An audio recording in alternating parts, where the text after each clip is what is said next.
Hey, buenos días, buenas tardes, buenas noches, su amigo Apoloco, otra vez. Bueno, hoy vamos a tratar un tema que realmente se ha tocado muchas veces este tema, porque es un tema que genera mucha discusión entre apologistas católicos y apologistas evangélicos. Y es el tema de la asunción. Es bueno que lo toquemos, que lo conozcamos, que leamos sobre esto. Yo realmente me dediqué más de una semana leyendo lo que es la Asunción de María. Busqué tesis católicas, busqué erudición, traté de enfocar esto lo más objetivamente posible para que resulte agradable, no tanto para protestantes, también para católicos romanos. Y hay que reconocer que hay una larga historia de la tradición católica que guarda y conserva esta doctrina, que luego fue patentizada como un dogma por Pío XII en el siglo XX. Pero ya eso es un tema más adelantado. Yo voy a tratar de poner los cortos de Santiago Alarcón, donde él afianza su doctrina y su dogmática en esta creencia de la Asunción de María. Y yo creo que hay que tener mucho cuidado con esta postura porque tendemos a malinterpretar lo que realmente transmite esta doctrina de parte de los protestantes, pero también los católicos tienden a exagerar la postura romana.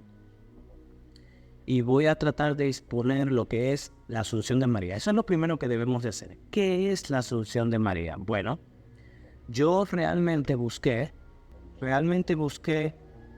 una tesis que me puede ayudar.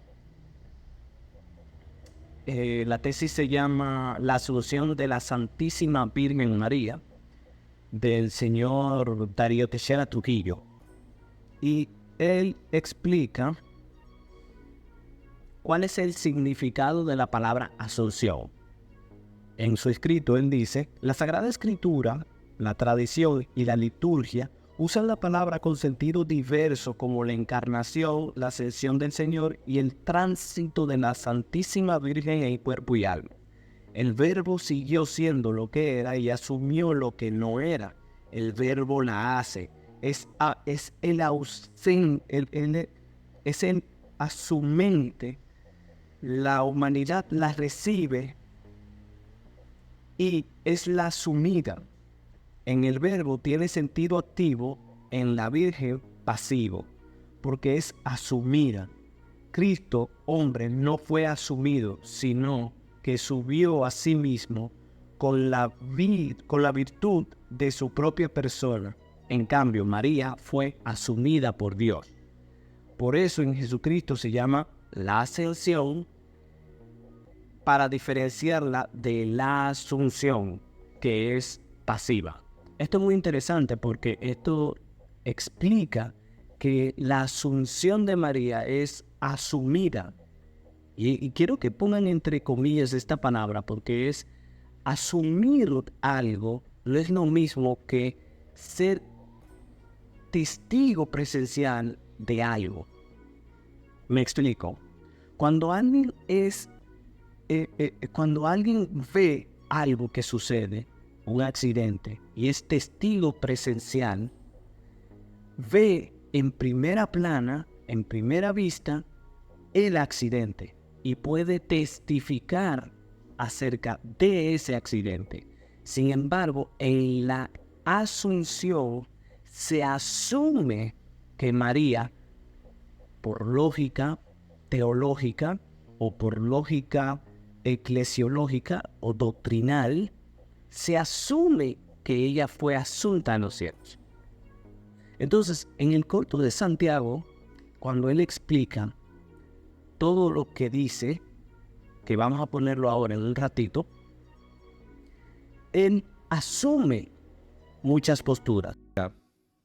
15 de agosto de 2023, hoy es para todos los católicos la fiesta de la Asunción de la Virgen María. ¿Qué es la fiesta de la Asunción de la Virgen María o qué es la Asunción de la Virgen María? Vamos a meternos un poquito dentro de la Wikipedia nomás para que nos aclare un poquito y básicamente, y superficialmente, perdón, el panorama. Dice, la Asunción de María o la Asunción de la Virgen es la creencia de acuerdo con la tradición y doctrina de la Iglesia Católica y de la Iglesia Ortodoxa, la Iglesia Ortodoxa Oriental y algunas denominaciones protestantes. Está bien, la Wikipedia no es autoridad de absolutamente nada, pero entiendo de que, por dar un ejemplo, si yo no me equivoco, corríjanme, los que estén del otro lado, los luteranos también celebran la fiesta de la Asunción, si yo no me equivoco. Como los anglicanos, dice en este caso. Bueno, en este caso pasa algo similar. Eso es algo bien católico y cosas por el estilo. Bueno, pero pará, hay confesiones protestantes que también celebran, recuerdan esta fecha como un hecho histórico ocurrido en el pasado, la Asunción de la Virgen María a los cielos. ¿Está bien? Entonces, vale la pena aclararlo simplemente por desconocimiento de algunos que pueden estar del otro lado. La Madre de Jesucristo dice, cumplido el curso de su vida terrenal, esto va a ser de vital importancia para el desarrollo de nuestro argumento porque el católico no va a decir murió. Algunas veces se va a utilizar el término de dormición, ¿está bien? Después lo vamos a desarrollar un poquito más a esto, pero me parece interesante la forma en la que este espacio lo presenta. Cumplido el curso de su vida terrenal, fue llevada en cuerpo y alma al cielo. No debe confundirse con la ascensión que hace referencia al propio Jesucristo. Asunción de la bienaventurada Virgen María, por los católicos cuya doctrina fue definida como dogma de fe por el Papa Pío XII el 1 de noviembre de 1950. ¿Viste que los católicos comenzaron a creer en esto recién en el siglo XX? No. Cuando se define un dogma en la Iglesia Católica, no necesariamente representa el momento o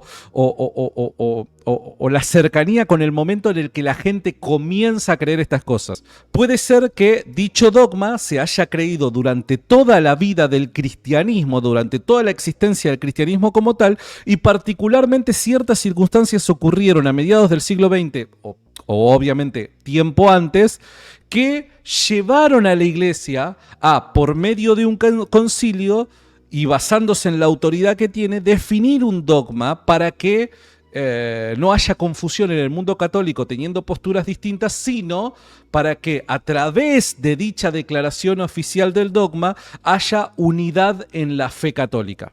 ¿Se entiende? La Iglesia Católica, celebra esta fiesta en honor a María, de María en Oriente desde el siglo VI.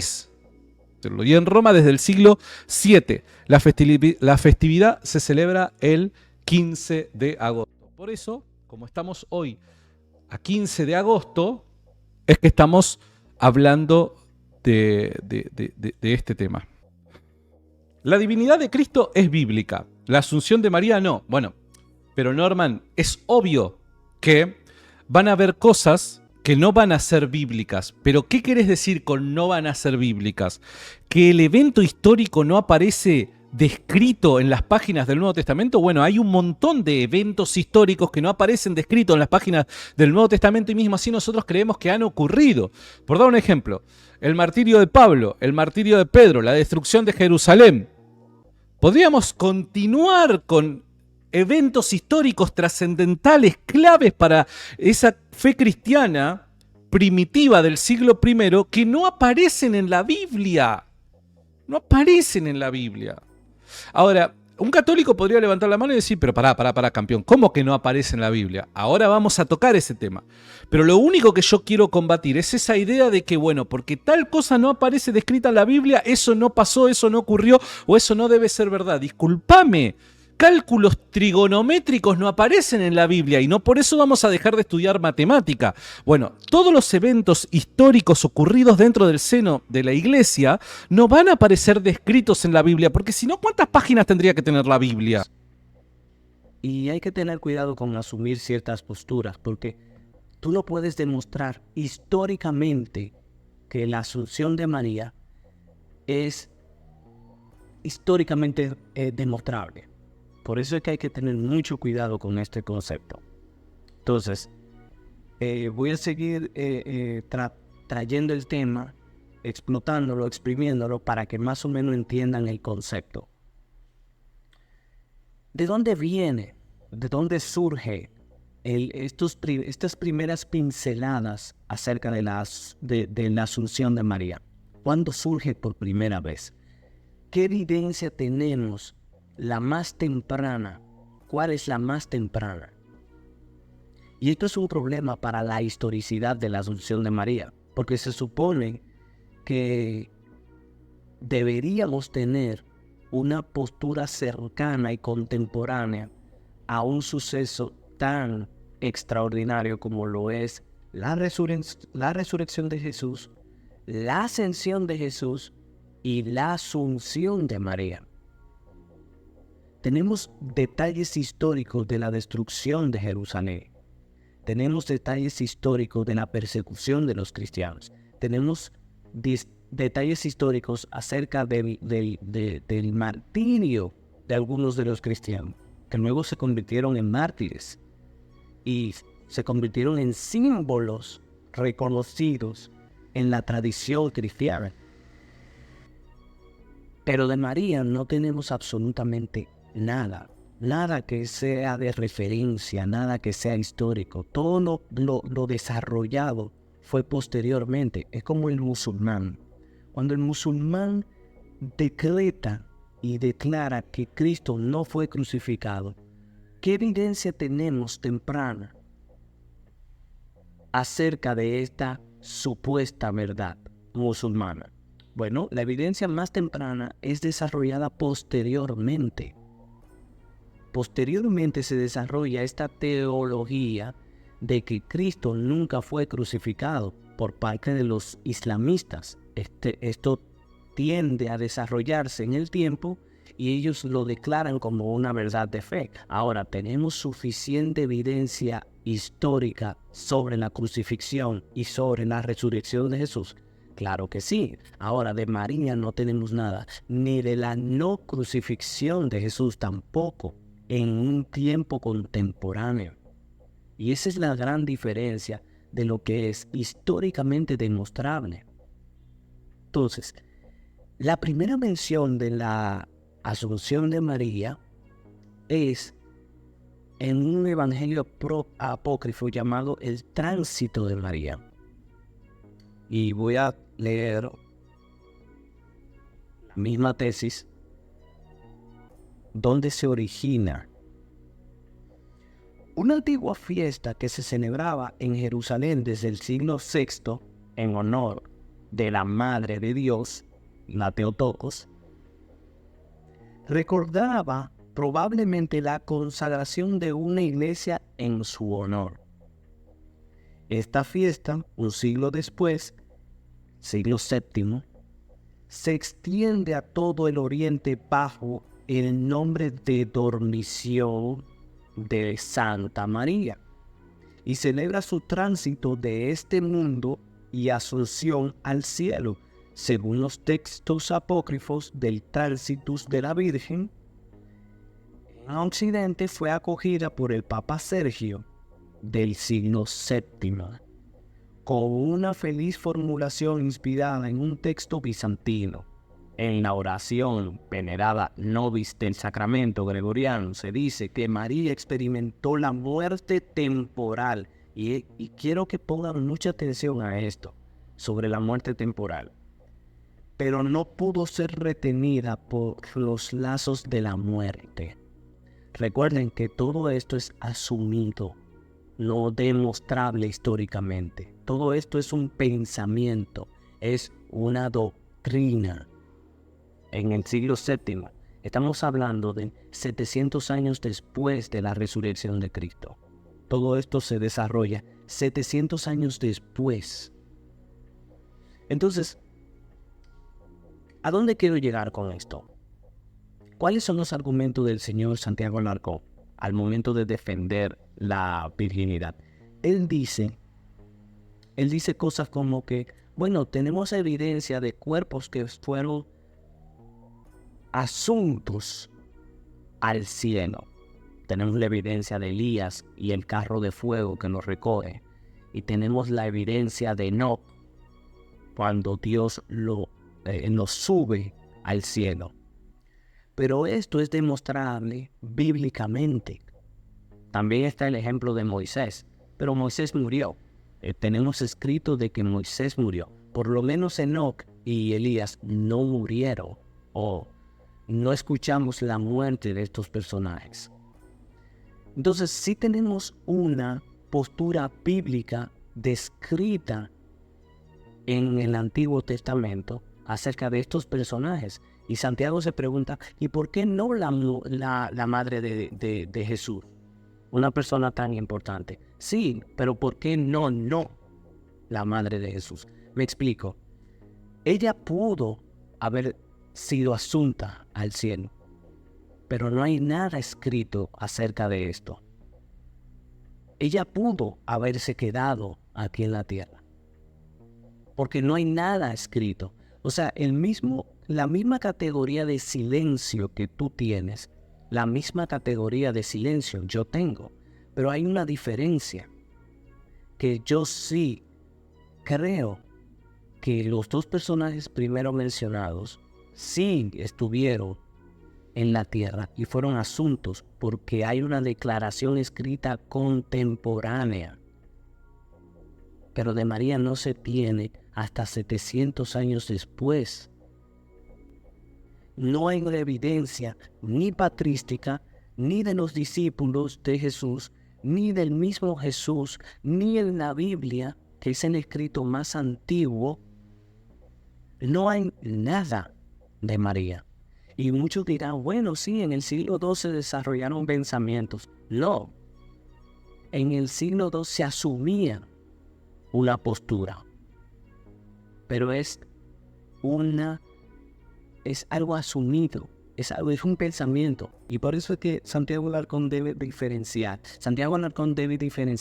lo que es dogma de doctrina. De hecho, ortodoxos griegos y algunos protestantes creen esta doctrina, pero las doctrinas no están necesariamente asociadas con la salvación. No están necesariamente asociadas con la soteriología. Y en esta tesis yo encontré algo muy curioso, que es la soteriología mariana. ¿Saben lo que eso significa? Que la salvación de Cristo no es suficiente, que debe haber algo extra para que se complete la salvación. Y esto es algo que se lo han inventado los católicos romanos, lamentablemente. Yo no puedo tomarme esto en serio porque yo minimizo el sacrificio que hizo Jesús. Muchos católicos dirán, no, que eso no es lo que eso significa.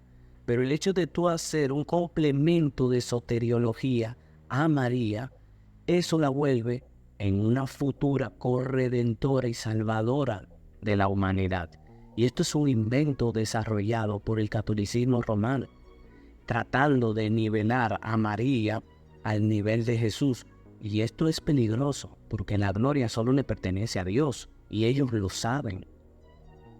Y yo trato de ser honesto con este asunto. ¿Qué pensaba Lutero? Muchos usan este argumento. ¿Qué pensaba Lutero acerca de la asunción de María? Bueno, yo te podría decir que Lutero tenía una perspectiva católica. Recuerden que Lutero, al unirse al protestantismo, no lo hizo con la intención de dividir la Iglesia Católica. Lutero era más católico que cualquiera de los católicos que ustedes vean caminando en la calle en la actualidad. Pero Lutero tenía una convicción de que Cristo es la salvación, de que por gracia es que somos salvos, por nuestra fe es que somos salvos.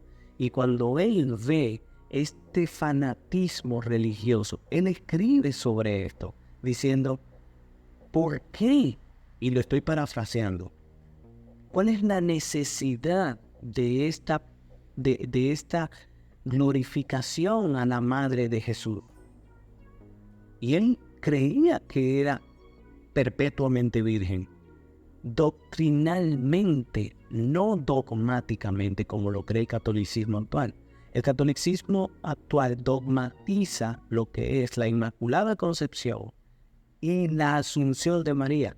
Esto significa que para tú ser salvo tienes que creer esto por obligación. Y esto es peligroso. El señor Dani Vierra escribió acerca de esta postura contraria a la de Santiago. Él escribe: además, me parece raro que el apóstol Juan, que algunos años después de la muerte de todos los otros discípulos, a mediados de la década de los 90 después de Cristo, ese es el aproximado, la fecha aproximada de la muerte de todos los discípulos de Jesús, escribió el Evangelio de Juan y el Apocalipsis, ya en edad avanzada. Ni siquiera una vez mencionó que María fue elevada al cielo, como lo pretende Roma. De todos los discípulos, Juan hubiera sido la autoridad definitiva sobre este asunto. ¿Qué es lo que quiero decir con esto? Si hubiera una evidencia sólida de la asunción de María, si realmente hubiera ocurrido la asunción de María como Roma trata de venderlo, Juan hubiese sido el testigo presencial de esa asunción. Tenemos escritos apócrifos muy tardes, pero ni siquiera Pablo habla de esto. Ni siquiera Juan en Apocalipsis habla de esto. Y muchos toman el versículo de Apocalipsis 12:1, la mujer sobre la luna. No, hay tres posturas con respecto a esa mujer simbólica. No, muchos tienden a literalizar la persona de la mujer como María. Y eso es un error. Y conozco muchos católicos que no reconocen a esa mujer como María. Tenemos la postura de la Iglesia, tenemos la postura de María y tenemos la postura de Israel. La más lógica es la postura de Israel. Hay muchos protestantes que se inclinan a la Iglesia y está bien. Y hay muchos católicos que se inclinan a la mujer María. Pero esto es asumir, y por eso yo quise enmarcar esta palabra, porque la asunción es algo asumido, y de hecho la misma palabra se asume que es eso lo que significa, y no podemos asumir posturas, porque es peligroso. Yo prefiero entregar mi confianza a Cristo que asumir una postura desarrollada en el tiempo, doctrinalmente. Vuelvo y repito, si usted quiere creerlo doctrinalmente, usted puede hacerlo. No es lo que yo hiciera, no es lo que yo confío. Pero creerlo dogmáticamente como una verdad de fe revelada, algo que fue revelado 2000 años después, yo no lo pusiera en duda. Bueno, esto es todo por hoy. Voy a seguir hablando de este tema porque realmente a mí me tomaría más de un mes tratar de desarrollar un tema conciso y lógico. Esto es en respuesta a las incongruencias de Santiago Alarcón, usando como evidencia a Enoc y a Elías y a los mártires. Realmente ninguna de estas dos cosas se dogmatizaron. Solamente la asunción de María fue dogmatizada. Entonces usar esto como referencia no es un punto a favor de Santiago, es todo lo contrario. Es una herramienta que puede afectarle porque por lo menos tenemos evidencias escritas, históricas contemporáneas de los sacrificios de los apóstoles y el martiricidio, y tenemos escritos contemporáneos acerca de la asunción de Elías y de Enoc en las escrituras, y nadie ha dogmatizado eso. Entonces usar eso como referencia para defender la postura asumida de la asunción creo que no es correcto. Esto es todo por hoy. Espero que les haya gustado y nos vemos hasta pronto.